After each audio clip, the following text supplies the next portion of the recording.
金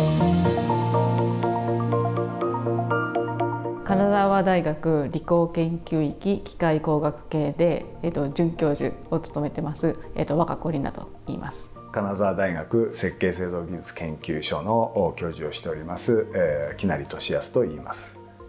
CFRP だから炭素繊維強化プラスチックで、大型ドローンのフレームを作ろうというのが研究になってます。基本的には、炭素繊維っていうのを、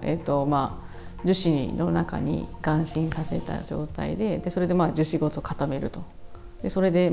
構造用部材っていうのが出来上がるんですけど、それを使ってそういう構造物を作ろうというんで CFRP はそこの材料になっているところです。CFRP の一番の特徴は、すごく軽く作れるっていう。空飛ぶものは、自分自身の構造を保持しながら飛ばないといけない。だから自分自身の強さを保つためにすごく軽い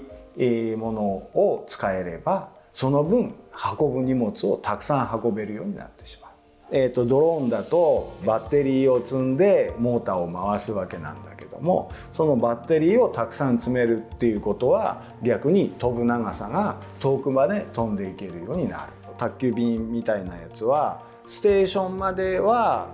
大きいトラックでドンと運んで、そこから宅配っていうラストワンマイルは自動運転でもう個別に仕分けしてっていう時にはこういう重量物を、自動運転で運ぶと。そうすると、省資源、省エネ、それから省人力、全てのことがうまくいくようなことを近々やっていきたいなと。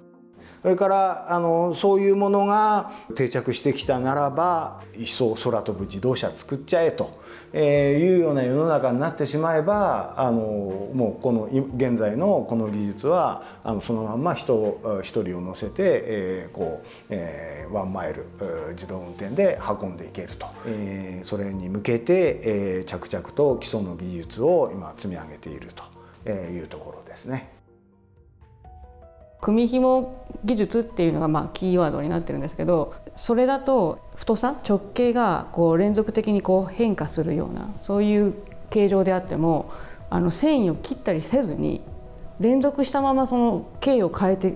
覆っていくっていうんですかね、そういうことができるっていうのがその特徴なんですよね。繊維っていうのはこの、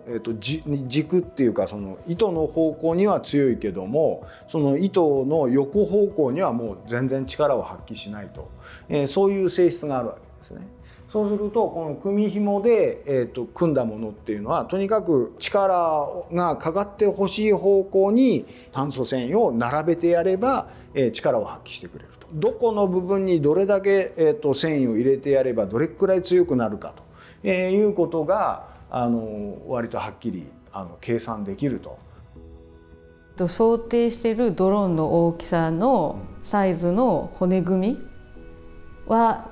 こんな感じで作れそうだなっていうところまで固まってきた企業の方にもいろいろ関わってもらってやってるものがあって、でその場合は実際にドローン組んで飛ばしてみるっていうことには関わってもらってるんですけど、試作機は作ってみて、で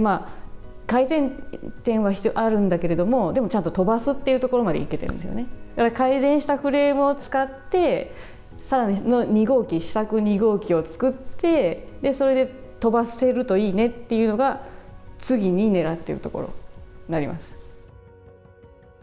重いものだろうが人だろうが行きたい時に行きたいところまで運ぶことができる、そういうのを作ってしまいたい。でそうしたら人と物の交流がもっと豊かになるんじゃないかなって勝手に夢みたいに思ってたのは例えばドラえもんのタケコプターとか、あとアルプスの少女ハイジの空中ブランコですか、あれできるんちゃうって思ってしまってあれぐらい本当 いつでも自由に好きなようにで大きな装置じゃなくってそれは素敵だなって思ったんでそんなことになるといいななんていうのを私は思ってたりします。